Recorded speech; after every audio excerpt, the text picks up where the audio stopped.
justement continuer à s'intéresser aux enfoirés. Le comédien Jean-Baptiste Monnier évoque sa participation au sein de la troupe cette année. Il raconte notamment les coulisses de sa préparation. Il était au micro de notre journaliste Célia Barotte. On l'écoute. Merveilleuse année, très très belle édition. Le fait que ce soit à Paris, c'était autre chose, mais voilà, il y a de très très beaux tableaux cette année, il y a de très belles surprises et non, on a vu plein de choses et que les gens étaient émerveillés et nous on a pris énormément de plaisir et en si peu de temps on a réussi encore à faire un spectacle. Parfois je ne sais pas vraiment comment ça se passe. Parfois je suis assez surpris quand on arrive juste le lundi et qu'on a le premier concert le mercredi et que le lundi tout roule. Non, vraiment une très très belle année, une très belle édition encore cette année. Et comme chaque année, Line Renaud a réuni de nombreuses stars au dîner de la mode. Un dîner organisé pour lever des fonds en faveur de la recherche contre le sida. Notre reporter Célia Barotte était sur place, regardez.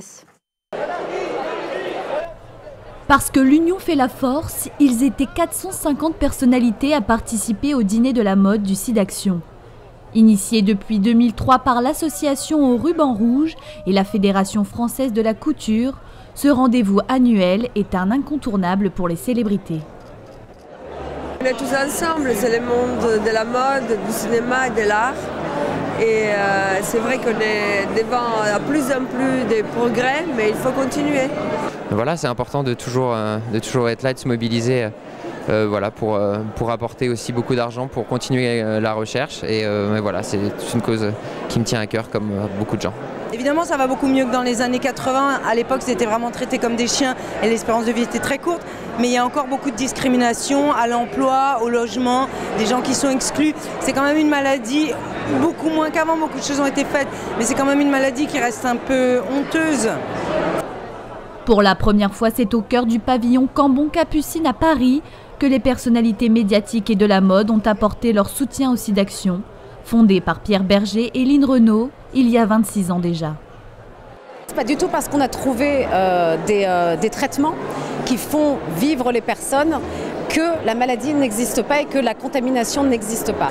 C'est vrai que maintenant on y pense moins, mais à cette époque-là, on se sentait excessivement concerné parce qu'on avait tous les mois un ami qui mourait. Donc c'est vrai qu'on a pris l'habitude de ces dîners SIDAction. On aimerait que ça s'arrête quelque part. Hein. Il y a une information qui est assez bizarre parce qu'on a l'impression que l'ex-sida n'existe plus. En même temps, il tue chaque année. En même temps, les jeunes ne se protègent pas. Donc il y a comme ça une information qui est très extrême à ce sujet. Donc c'est important d'être là et trouver des mots justes pour en parler. Ouais.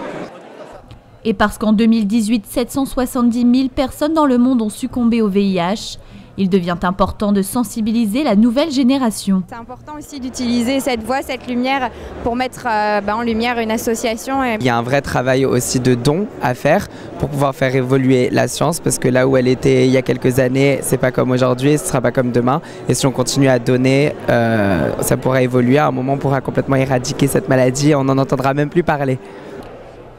Grâce à ce 18e dîner de la mode du SIDAction, 780 000 € ont été récoltés. C'est beaucoup plus que l'an dernier. Cette somme va permettre de financer des programmes de recherche, de soins, de prévention et d'aide aux malades. N'oublions pas que le virus du sida est toujours là. N'oublions pas de donner au 110 ou sur sidaction.org.